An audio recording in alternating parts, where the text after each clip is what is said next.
திருச்சிற்றம்பலம். சித்தாந்த போதகாசிரியர் சைவ திரு ச. ரத்னவேலன் ஐயா அவர்கள் இயற்றிய சிற்றிலக்கியங்களில் சிவஞான முனிவர் அமைக்கும் தத்துவக் கொள்கை என்னும் நூலில் இருந்து ஒரு பகுதி. தனக்கு ஒப்பாரும் மிக்காரும் இல்லாத சிவபெருமானே உயிர் உலகம் எனும் அனைத்தினும் பரிபூரணமாய் வியாபித்து தலைமை எய்தி நிற்பார். சிவபிரான் வியாபகரும் தலைவரும் ஆவார் என்பதை சீர்கொள் இறை ஒன்று உண்டு அத்தெய்வம் நீ என்று ஒப்பால் சோர்வில் அடையால் தெளிந்தோம் சோமேசா ஓரில் அகர முதல எழுத்தெல்லாம் ஆதிபகவன் முதற்றேயுலகு. ஸ்ரீ மாதவ சிவஞான முனிவர் சுவாமிகள் அருளிய சோமேசர் முதுமொழி வெண்பாவின் முதல் திருப்பாடல் இது.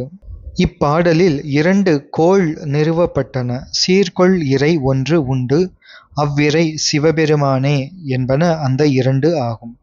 திருக்குறளில் சிவபிரான் என்ற பெயரே இல்லை. அப்படியிருக்க இவ்வுவமையை அவர்மேல் பொருத்துவது எவ்வாறு எனின் கூறுதும்.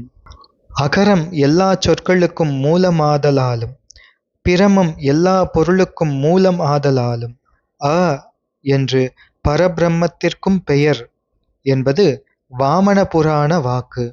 திருக்குறள் வைமு கோபாலகிருஷ்ணமாச்சாரியார் பதிப்பு. அதில் இது காணப்படுகின்றது.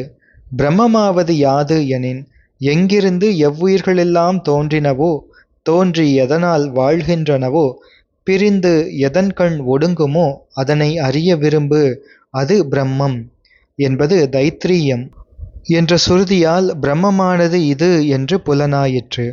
உயிர்கள் எதன்கண் தோன்றி ஒடுங்குகின்றனவோ அது பிரமம் என்பதும் வெளிப்பட்டது. இனி இரண்டற்றதாயும் சிவமாயும் உலகம் ஒடுங்கும் இடமாயும் வழங்க முடியாததாயும் உள்ள 4வது பொருள் அளவில்லாதது என்று சிவஞான பாடிய திறவு கூறுகின்றது. இங்ஙனம் ஓங்காரம் பரமான்மாவே.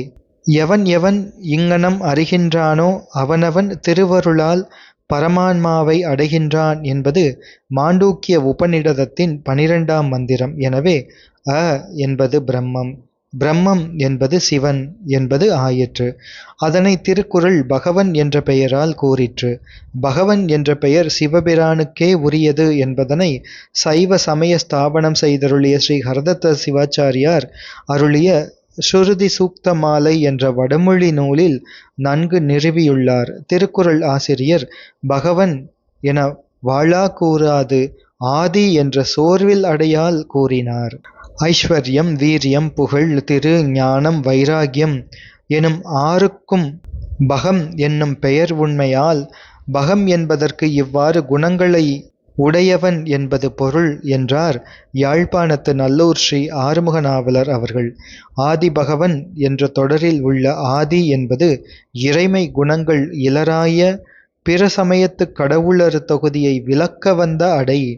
அவ்வாதி பகவான் சிவபிரானே என்பதை வேதம் சங்கரோ பகவான் என்று தொடங்குகின்ற திருவாக்கிலும் மகேசோ என்று தொடங்குகின்ற திருவாக்கிலும் வலியுறுத்துகின்றது. திருச்சிற்றம்பலம்.